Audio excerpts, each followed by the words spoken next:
Death doesn't exist. I'll start with quotes from monks, because the area that I am now venturing into is where something is very popular from a scientific perspective. It's all esoteric, and a lecturer when I was a student, a theology professor, once said, in science, you can only be there, lifting your legs, where another dog has already marked. You can't just do that. So I have to quote and show that I am in a venerable tradition. Nothing is more venerable than Orthodox Christian monks, as they still lived in the 20th century. We have something like a Christian Tibet. This is the Klosterberg, a monastery peninsula. We have a kind of Christian transcendental meditation, you could say. This is the Jesus Prayer. I also really enjoy giving introductory seminars these days. And he lived in tradition. And through this, people come to experience for themselves that I am more than my physical body. I am also more than my feelings. I'm even saying more than my thoughts. Since many, then it becomes irrational. Nope, it will be even more beautiful, even clearer, even more inspired.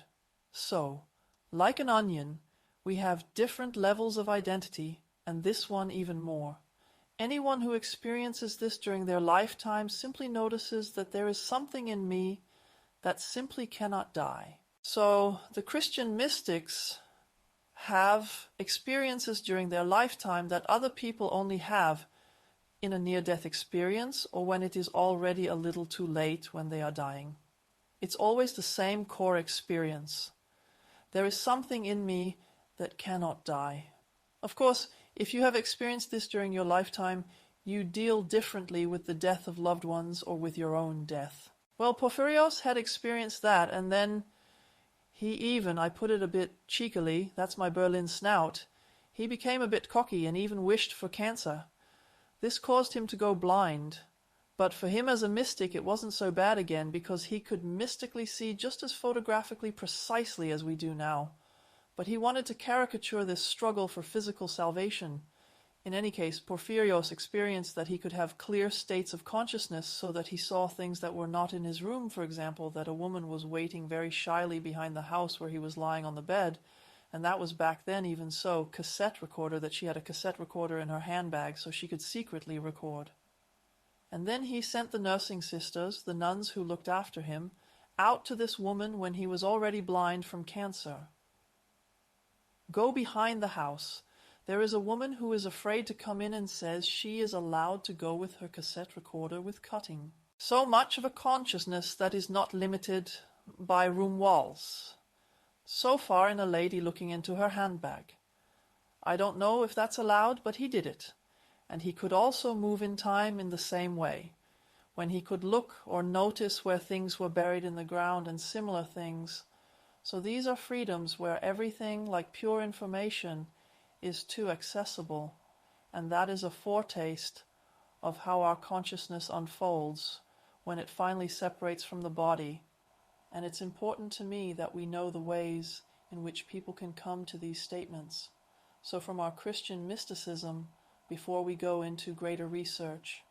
So if we weren't so longing for clear statements these days, if we had something like a mystical grassroots movement in Christianity where individuals themselves are increasingly having these experiences, then I wouldn't be alone here, but others would say, I have to experience. I know the experience. So what we identify with in everyday life, I am my thoughts, I am my moods, I am my body, that appears when our mind, i.e. the chewing of thoughts, has become quiet. That then appears superficial, and we notice that I am clear consciousness, I am happiness, I am love, I am joy. So what people who have had a near-death experience also say, that this is the essence of every human being. The Athos monks also emphasized again and again that the mystic is nothing special, but rather the person who has healed from his biographical injury, i.e., actually someone who lives in a species-appropriate manner, again, if I translate it back into my language. So another monk, Pisios, also said that what you consider to be the supernatural is the normal, but you have made the alienated state of man, the norm, and that is why you call it, when you have cleansed the soul of all its pains, of all darkness as adopted. And given this background, I don't really like to talk about experiences of transcendence. So the experience of transcendence presupposes a splitting of reality, but rather an increasing experience of being whole that comes home, more like that. So at the level of our basic consciousness, from the perspective of the Orthodox monks, there is no death. And now that was Porphyrios. Paisios was also asked once. That was the hellish question we had already checked off in advance. The Paisios was once asked by another pilgrim, and what about hell? So there is no such thing as dead, neither is hell. So actually you can go now if you want. Paisios only died in 1994. The Greek people venerate him as a saint because a lot of cancer patients came there and he prays for them and they suddenly get well. Things like that always make me wonder. Yes, I always watched the Tagesschau back then. Why didn't that happen? And then they realize that something like news is a certain pre-selection and perspective. Here we put together what brings the deepest despair, and we won't show the rest. So Paisios would have interested me very, very much as a teenager.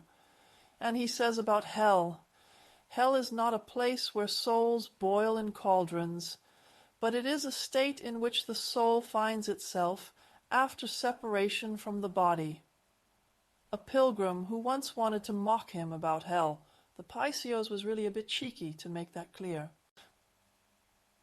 When he was considered holy, even during his lifetime, because he had achieved so many natural human healings, he dragged his old bed mattress in front of his house onto the meadow and jumped around on it so that he would not be considered holy holds. And one of the pilgrims really said, "What should I do with this guy who's crazy?" But that didn't help in the long term. Another pilgrim who then made fun of him, yes, the thing about hell, that's all nonsense. So he annoyed Paisios. I think he insulted him somehow, because he could also read minds. Then you can insult him even more accurately, and then he got really angry, and now Paisios said, "You see, that's hell. That's where you are right now in it. So where is anger?"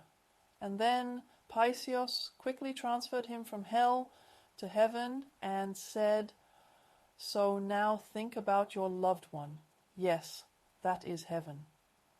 So heaven and hell are not places, they are not in the afterlife, but they really are here. They are states of the soul. So far from our enlightened ones, nothing with cooking kettles. What we lack in order to get there is the path of experience. So how can I convince myself of these levels of consciousness, this increasing clarity and beauty of being human, if I don't have a path to practice?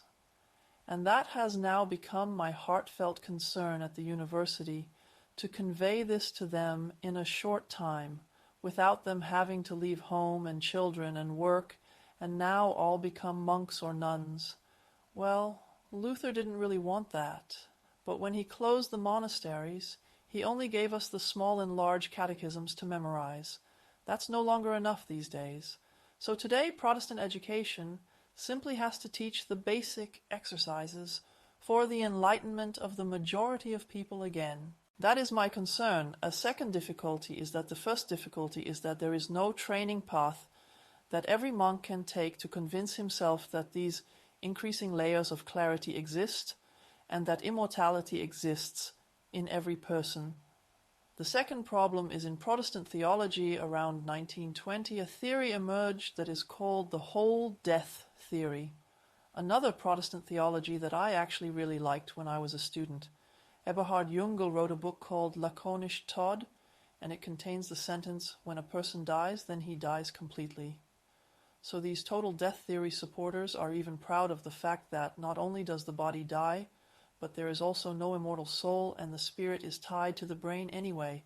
And then presto, and they believe that they can now make God more glorious. That they eradicated such an evil legacy of Greek mortality doctrine because then God makes resurrecting more fun. But the fact that he has already created such a resurrection mechanism in each of us is not a good thing. So in that sense, this fashion also exists. It's actually an adaptation to the materialistic spirit of the times. The Catholics still have in their adult catechism that the soul is immortal, and that is not a Greek heritage, but Christianity is simply a continuation, in my view, of the great initiation religions, the great ancient mystery cults, and something like an evolution of religious systems, phantasm instead. But it is not a completely new invention, because there is only one truth that primitive people recognize in their own way, that is still within children as wisdom, and that every religion says in its own way. So I would like to point out that we are more dimensional beings. We do have a mortal body. We also create changeable, exciting emotional worlds. We create many, many thoughts. But beyond that, we are increasingly spaceless, timeless, clear light of consciousness. Now I come to scientific exploration. Actually, I could start again now. Sometimes I have a great need for security. There was already a pope. So now for those of us with Catholic roots, there is a pope, namely Gregory the Great, to whom Gregorian chant is said to have originated in the 5th century. That wasn't such a happy papal office, because that was the time of the great migration of peoples. He said, "I'm taking over the papal office here like a captain on a leaky ship," and he really didn't want to become pope. He was a monk at heart. I think, I don't know exactly, but I think there's a legend about him that he also sent out his rejection when he was asked, but it was then intercepted. And he thought it was important to collect everything that had to do with near-death experiences and apparitions of the deceased. A pope in the 5th century collected such reports because, from his point of view, they also justified the Christian hope of resurrection. There's something like that in an edition of the Library of the Church Fathers these days. I think the book is called Dialogues. My colleague Andreas would know exactly that. So this is also an ancient Christian tradition of collecting this. And now, scientists before 1900, namely around 1880, there were college professors. I don't know if it makes sense to write this down. Gunnay, Myers, and Pordenmore, who initially founded a Society for Psychical Research, SPL written, SPR, in 1882. They, college professors, analyzed in scientific form over 700 cases of contact between living and deceased people. The result is a multi-volume work that is really so lush, and it's actually nice that it was significantly shortened in the German edition. All the scientific methods are left out. So in English it's called Phantasms of the Living, meaning that the living obviously have fantasies. Phantasms of the Living was published in 1886, and the heavily abridged German edition called Ghosts of Living Persons and Other Telepathic Phenomena actually also investigates cases of telepathism and the like. This was published in Leipzig in 1896. And in this book, what he touches on are the many cases, for example, a mother witnesses from a distance that her son has died. So that's one of the cases that stuck in my mind. The son was working on the ship that was in the harbor in New York City, and only then fell off the gangway into the water. And at that moment she said to the staff and the father, "Oh, our son has had an accident." And there was no such thing. Back then, cell phone and the like. And then days later, this notification came via cable, while the father was still saying, "Oh, you're always afraid for him. You're just imagining it." And it was very important to the college professors that not just one, which they claim afterwards, but that the house staff also found out about it at that moment. They reconstructed it like criminal cases so that nothing could be invented afterwards. Then one of the stories, also in the German edition, concerns someone who has a friend who is in India, and he himself is now in England, and he now hears his Indian friend mentally calling. While he was dying of cholera there, he only found out afterwards that that was the time of your friend's death. Testified here again, he had already told others about it, I have an idea. So that's basic work for me. If the topic is increasingly marginalized in the church, the nice thing is that other social forces then accept it. And even college professors have founded a scientific society to research such phenomena. Sir William Fletcher Barrett worked in the same line, i.e., Barrett was written with RR and TT. Barrett died in 1925. He was a professor of physics, again at a college, namely the Royal College of Science in Dublin, and he was also one of the co-founders of this research society, this SPR.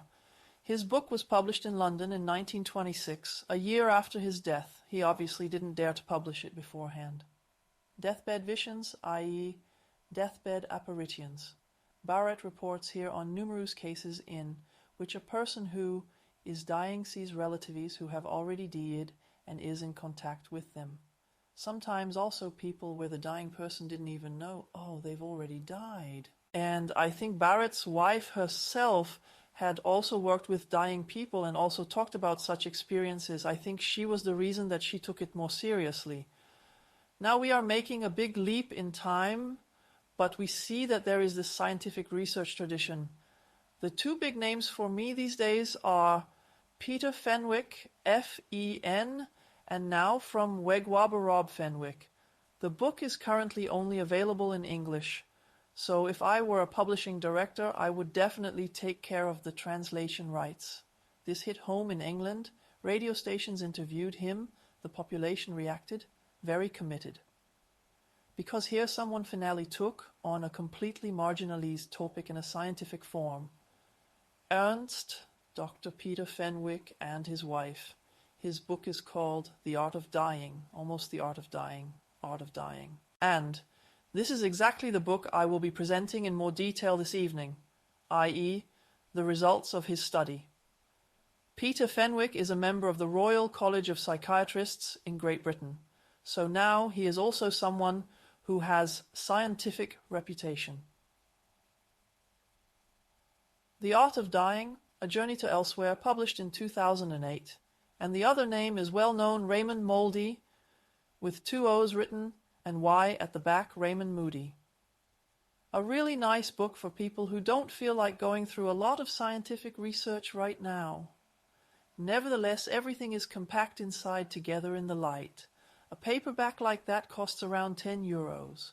Raymond Moody, Together in the Light.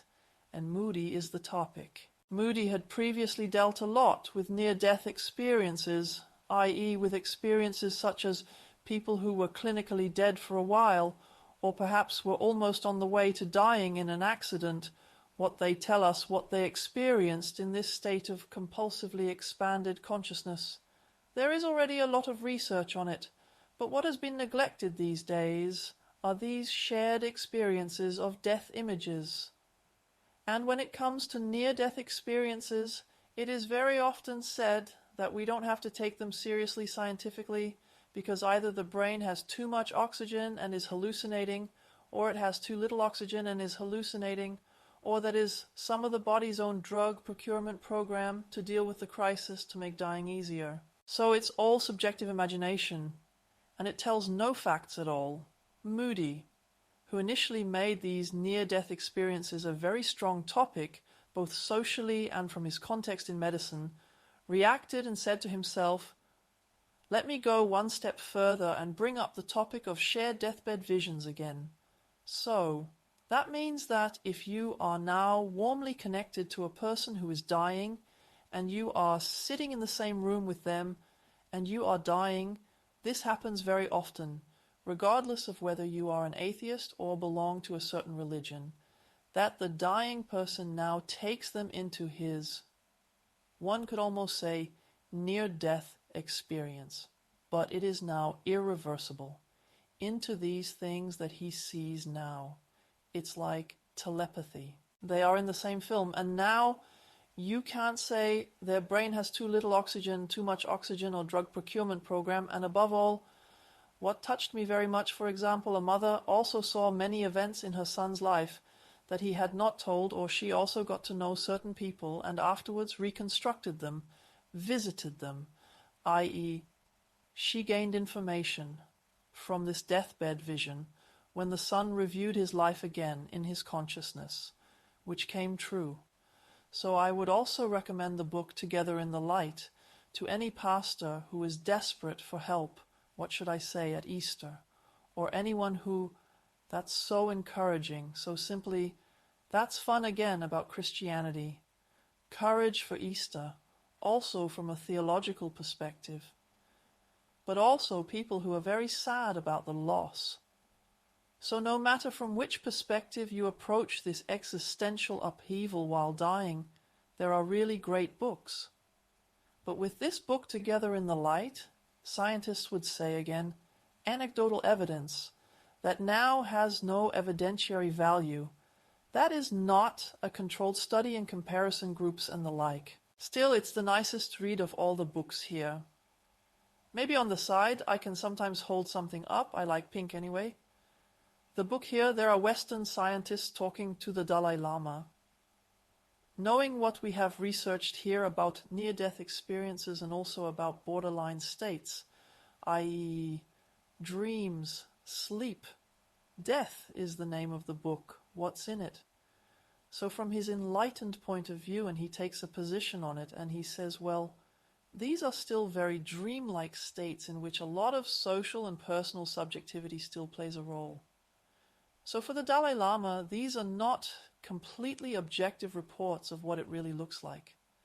Unfortunately, I have to say again about our current spiritual, almost supreme authority, because the Dalai Lama knows that it can be made even clearer, because I'm a bit obsessive and overly precise, otherwise I wouldn't have ended up at university. Perhaps the last completely free reading tip for anyone who wants to know how tiered the sky is. So, what happens after the near-death experience? Whatever, just dying, yeah? Will it continue after that? What does the sky look like now? Don't we have time tonight? Just type in a search engine. Mellon, Thomas, Benedict. Mellon with 2E and Tool. Thomas like our Thomas and Benedict with a C. And maybe the word near death. You will then be taken to the most detailed near-death report. I think he was an artist, a glass painter, died in the 80s, was a complete skeptic, and had nothing to do with religion. And on top of that, he was so desperate and so bitter about the state of the world that he was happy to die because of his illness, and he was dead for so long. When he returned to his body, he was already suffering from rigor mortis. So then he flopped out of bed because he couldn't move properly. And as a skeptic, it was so tricky when he saw something similar to near-death and dying people, such gentle meadows, because he has his spiritual leader just asked, and what is behind it? So if you ever find yourself in these somewhat distressing situations, just ask your spirit guide, cheekily, what's behind it? That's the magic formula. And then the next level of heaven was shown, so you don't have to fast X times beforehand and be holy or anything like that.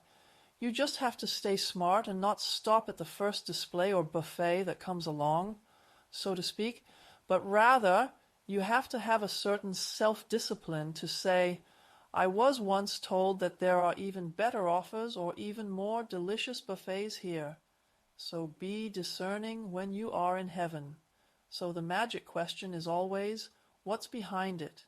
And then he was taken to the level where Buddhists say, form is teaching, teaching is form. But then I was convinced that it was boring in this highest heaven and that it was actually the funniest down here, and so he came back quite happy. So here is the game of forms, even if it hurts sometimes, but once you have a certain city map in your hand, you don't get into accidents very often, or you use humor. So that's it for this whole preliminary area. Now let's move on to this book, Finally, by Peter Fenwick. You have to be careful. I'm taking advantage of this shamelessly. It's been a long time since I've had so many listeners who sit here voluntarily without getting a ticket. Now, I have to really pay attention to the time and still focus on my favorite topic. So now we're at the book. If you want to read that, Peter Fenwick, The Art of Dying on Amazon, something like €16.99 or something like that. So is there also, or ask your favorite bookseller, the bookseller. At least it's available in German bookstores, so it's actually quite readily available. So this is the book that is really, really good in England. Very well received by the public, on radio stations and so on. I think, and I would like to see, that it is simply noticed in the training of hospice assistants, palliative care, and especially, of course, in Protestant theology. So what I'm saying now are a lot of quotes from the book. What's a shame is that it's only available in English. So if anyone has any contact with a publisher, they encourage them. The publisher could become famous if they get their hands on the printing rights. I rise in the middle of Experience H. Brittany, perhaps to the scope of the study. Fenwick first organized a preliminary study and then an actual one. These are qualitative surveys among nursing staff in the field of palliative care. So nurses, carers, those accompanying the dying, but also doctors. Whatever was the case with the questionnaires, the response rate was very low, because that can now be interpreted in different ways. That perhaps it was too absurd.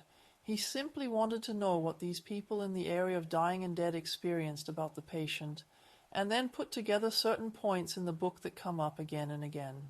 And the second thing, i.e. the low response rate, was initially interesting. But you can also say that this is a taboo topic.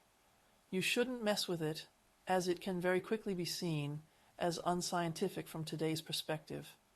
The second thing was that, in fact, the doctors, i.e. the highly qualified staff, had hardly any experience. That meant that they simply didn't have the same continuous contact with the patient as someone who is involved in their care on a daily basis. This is, of course, a much warmer connection, and according to Modi, this is the prerequisite for being included in the area of experience of the dying, as in the atmosphere. So, from the perspective of the Christian mystical tradition, or as with ex hyprum, you can only see well with your heart. So one, or what Buddhists say, universal compassion instead of help. My goodness, this is already the 10th patient. I have to go to the other ward quickly. The relationship needs space to develop. Fenwick therefore mentions various recurring points that were raised by the staff themselves. One point he calls absolute reality. It is noticeable when people begin the dying process and enter that they seem to see a larger space in the room. The patient keeps looking in one direction, perhaps at the ceiling, but it is always the same point. And with under he or she holds out his hand, or looks as if someone is coming towards him or her. So that's what the nursing staff say again and again, and they haven't read a book beforehand. In the case of a near-death experience, you could say, well, you read that or something, but the nursing staff reported it independently, again and again. I am now quoting something from myself, roughly translated into German.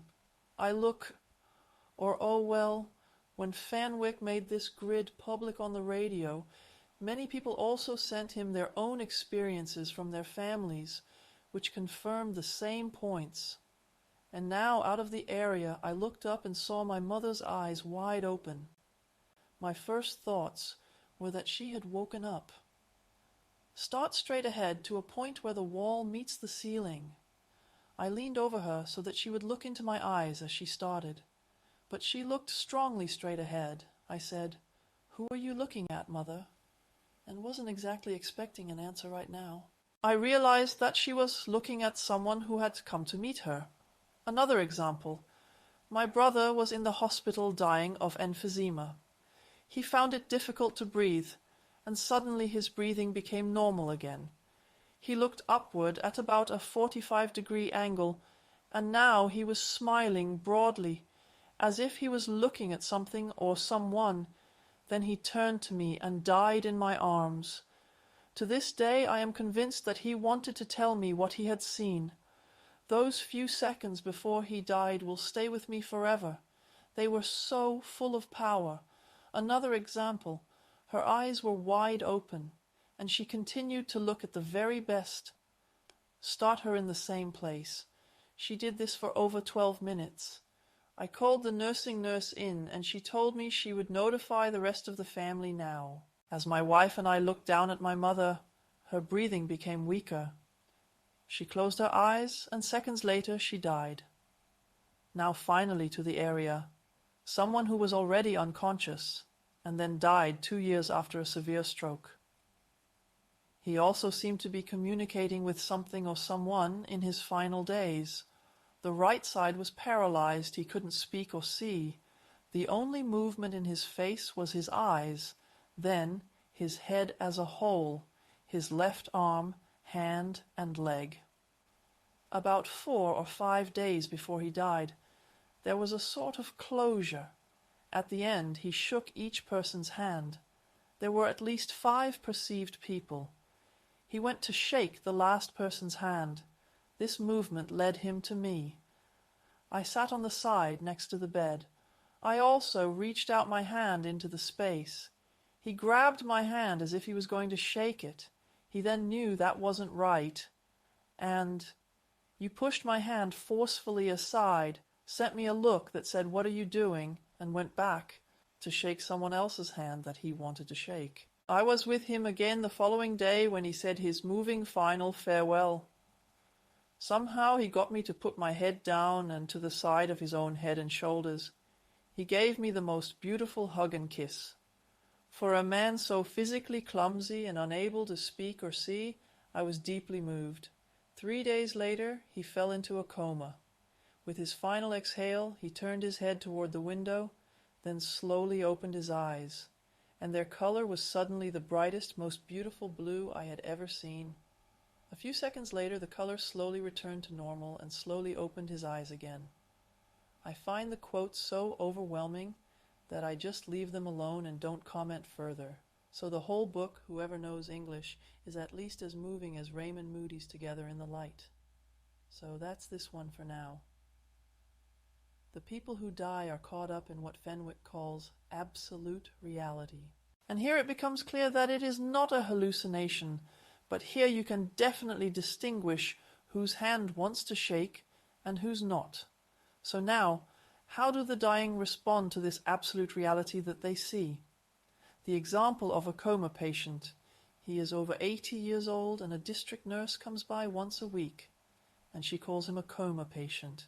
She became weaker and weaker, she was semi-conscious, she only responded to painful stimuli. Her daughter said that she was lying peacefully and suddenly sat up straight with a bright smile on her face and told Joe how nice of you to come to see me. Joe was her late husband. Then she lay back down again and died soon after. In any case, the daughter was firmly convinced that her father had come to visit. What surprised the district nurse was that a half-conscious woman suddenly sat up and greeted a visitor by name. The most common reaction of dying people is that they experience the visitor as a comforting presence, meaning they are not alone. This visitor helps them in the dying process and then accompanies them across the otherwise depressing border of death. Not only is the toast an important feature, but Fenwick sums it up with the quote, "She seemed to come back to life."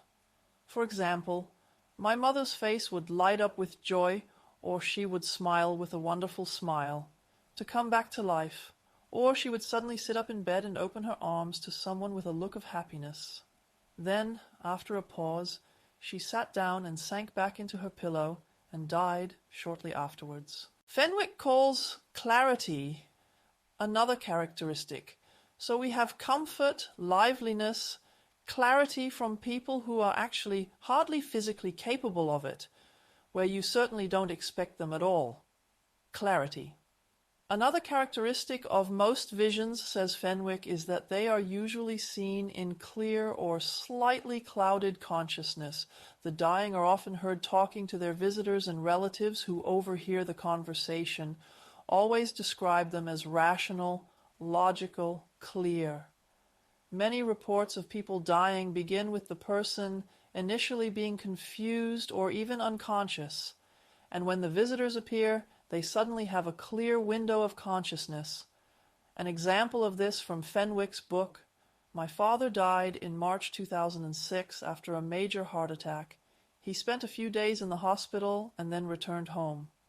We didn't know at the time that his prognosis was so poor, but as a family we knew that things weren't going well for him. He became increasingly confused, but we still refused to accept that he was dying and did not take him back to the hospital. He went to bed around 9 p.m. with my mother and I in the room, and he was very restless. He started talking about seeing wires hanging from the ceiling and insects on the bed, all of which really worried him. Around midnight he began to fall asleep and became calmer. 5 minutes later he sat up and said, "Hello, Dave. What are you doing here? How good to see you." We couldn't believe it. He was calm, quiet, and really very clear. David was my mother's brother and a good friend of Father's. He had died 12 years ago. Father died briefly and quickly, for which I am very grateful.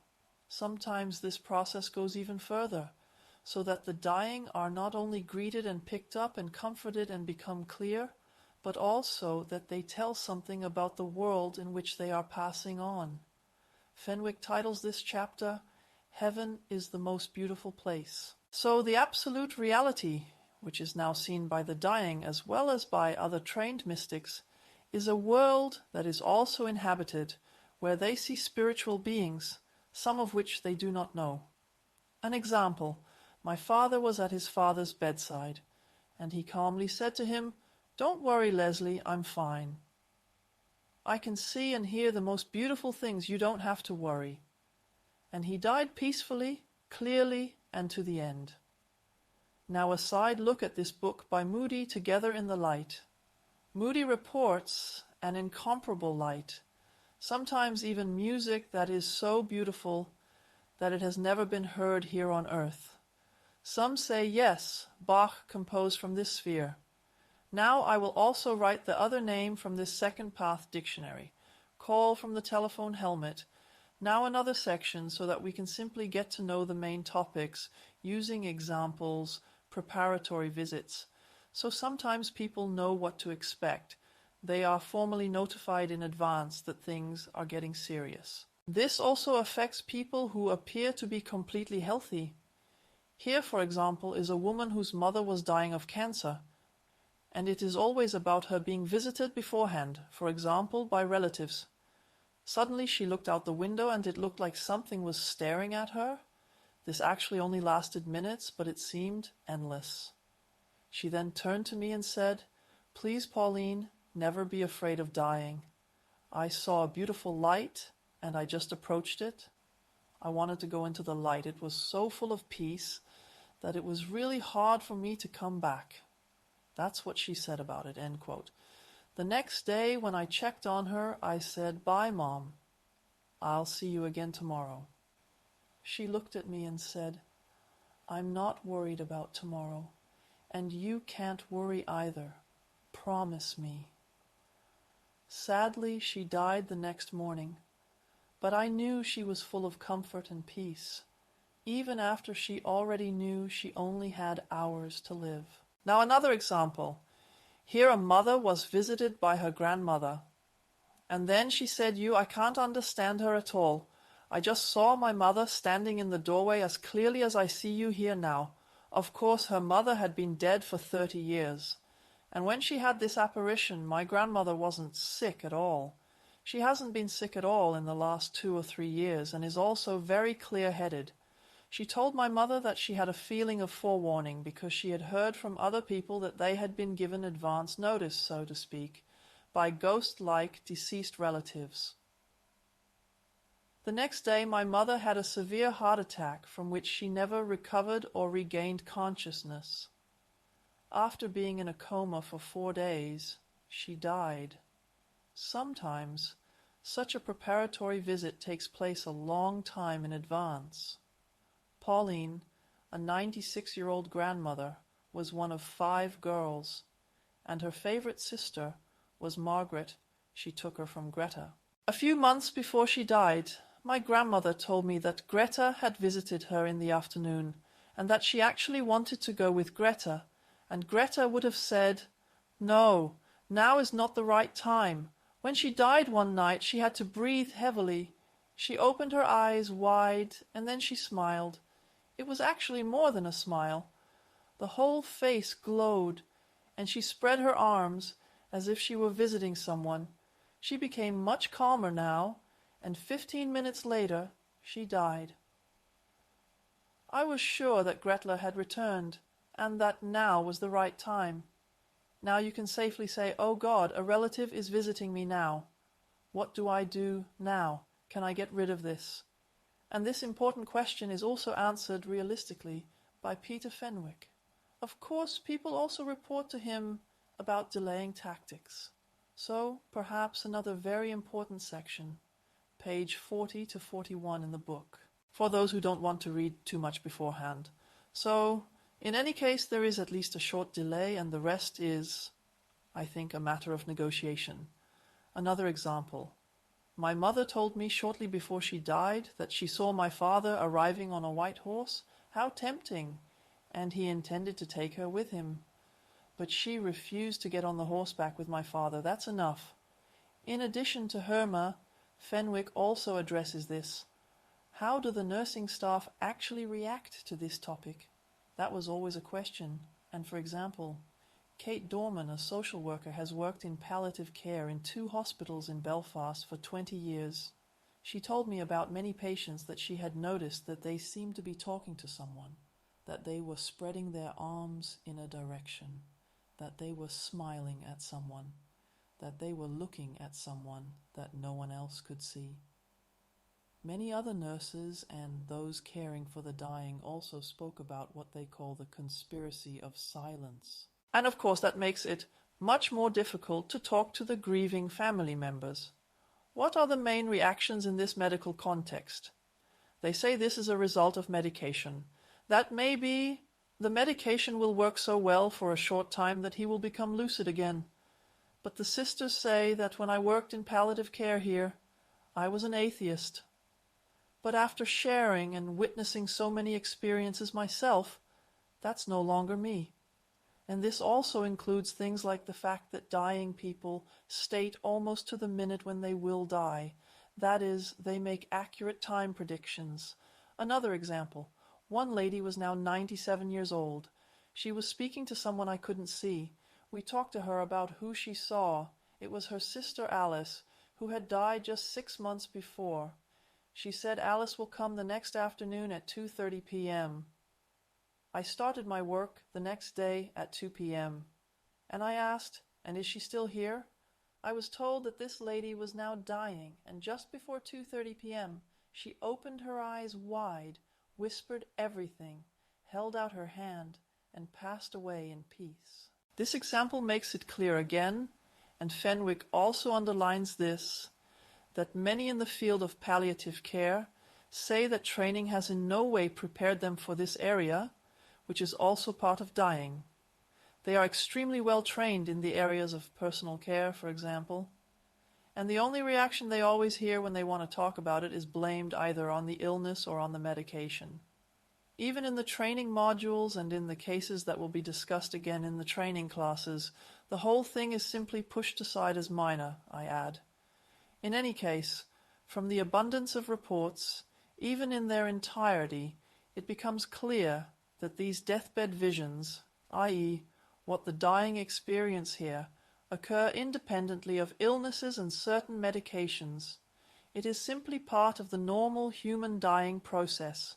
Sometimes you experience a prior knowledge of death, and that you have picked up on it in people who are still completely healthy and don't even have the cause of any pathology, and certainly don't take any medication, i.e., with people who are in the middle of life, are life-affirming, and are not concerned with dying at all. Now the point of travel preparation.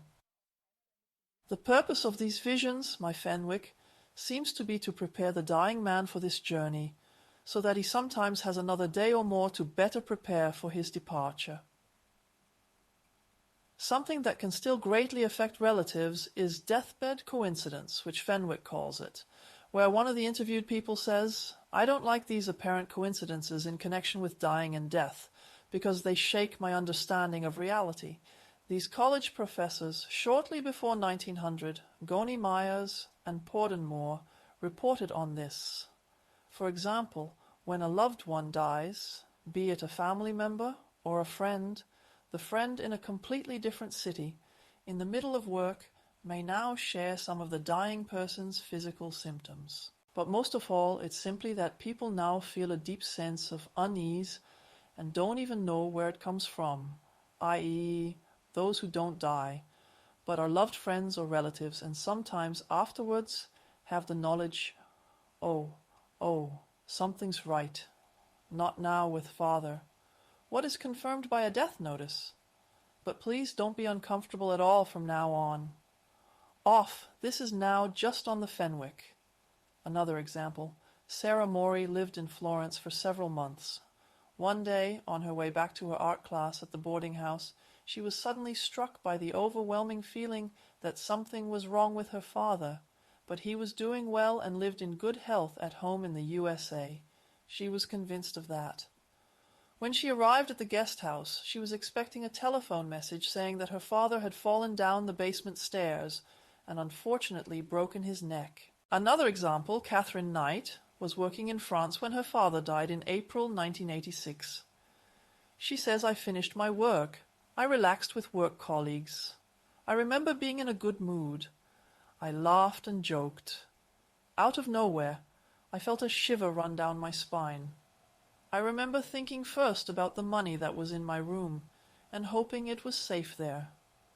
This feeling of deep excitement was completely unusual to the feelings I had just before. It doesn't last long. I later learned that my father had died of a heart attack while playing golf in England. This happened at the same time that I felt the shower. Looking back, when I remember my father and my family and friends, I joke that my father reminded me to look after my money. So of course that was the misinterpretation. Now one last example. Sadly, my brother died in a car accident 20 years ago. I was at work. I intended to work until 5 in the evening. At 4:20 in the afternoon I felt very unwell. I packed and went home, even though I actually had to stay at work for important things. I found out at 2:30 in the morning the next day that my brother was killed instantly by a drunk driver at exactly 4:20 in the afternoon. Fenwick says the feeling is often very unspecific, but in every case, Calais, it comes suddenly without any apparent context. Then maybe the conclusion, the feature, so that this doesn't take so long. Physical appearances, i.e., manifestations. Occasionally contacts with the dying can take a very physical form. And Little woke up at night because someone lightly grabbed her hand. The next day she found out that her grandmother had passed away at that time. So it's not just this discomfort, oh, now he's died. I've left out examples where someone shared the physical symptoms of dying, not quite as bad, but quite intensely. But fortunately that's rare. And now this is as far as physical contact. Click here for further short examples. John Fern, he woke up from the phone at the hour of his father's death, and now he heard not a voice but music. His father loved music and had been a musician. Another example. When Grandma died, John Grant was disturbed by a strong smell that grew stronger as the day went on. Another example again. Miss Colley describes how her father heard a child's footsteps as his child died in hospital. So that's the entire area for people, perhaps in rural areas, or who grew up in more traditional society, say, yes, it's always been like that, it's always been told. What Fenwick is simply saying is that there is something like a ban on taking these reports seriously, because we live in the cage of a certain worldview and are not allowed to get out. And this area is important to me now, not just to ease the dying and grieving processes, which are already sad enough when you realize that there are connections, there are signs, and there will be further contact afterwards. And the other thing is exactly these examples tell us that if we don't get rid of the physical body, we are not dead, but it is like we are changing the frequency band. We have had many who have had a near-death experience say that I was never as well as before, and from a mystic point of view, I say this indicates that we are currently living in a state of deep personality splitting. So we identify with what others have made of us. What do I know? You are a fool or you are that. And sometimes we internalize this with a very painful self-image that doesn't suit us at all, and maybe still defend it. And what we actually are and have to discover is so distant that we say, oh, that's supernatural, or yes, I once had a state of union for 5 minutes on Friday 7 years ago, namely with the higher level of our own personality. And the goal of mysticism is to say, you were born with this connection. Society is currently set up in such a way that you get separated pretty quickly. Oh, a cute child. Well, don't be sad. We'll make something of you. And unfortunately, without an instruction manual, it's all very well intentioned. But when there is no longer any knowledge of how great man is and what could be fostered in him, then we are quickly separated from this clearer, more cultured, more human part of ourselves. And the dying come into contact with this area again. It's almost like it's forbidden to find out how beautiful being human actually is, and how delicate the connection remains. They just can't tear it down. That was my short interim comment here in the physical appearance section, and an area that, perhaps as a final point, a secretary at the university once told me, Mrs. Bobert, I'm crazy. I woke up and I know I was already awake. I no longer slept. I no longer dreamed. And there was my mother standing by my bed, but she's been dead for 2 years. Her mouth moved, but she didn't say anything. And that is so typical of the stories in the book, that even those who have died continue to try to keep in touch with us. Or they are still leading the way. The worst problem is actually that the contact is broken. Other cultures always had something like culture of ancestral care and things like that. In the church, there is the empty communion of saints in the creed, and even a theologian of the 20th century, the Trix Bonhoeffer, says that the church does not end at the boundaries of the physically deceased. And while in the spirituality scene there is the teaching of ascended masters, yes, the Catholic Church always had that, the community of saints, i.e., people who have a particularly clear consciousness and, like us, are still an organism, only the form of communication changes. That was a lot tonight. I know it stopped in the middle, but now I would like to give it the opportunity. This is what I call a break, or an immediate discussion where people can take a breath.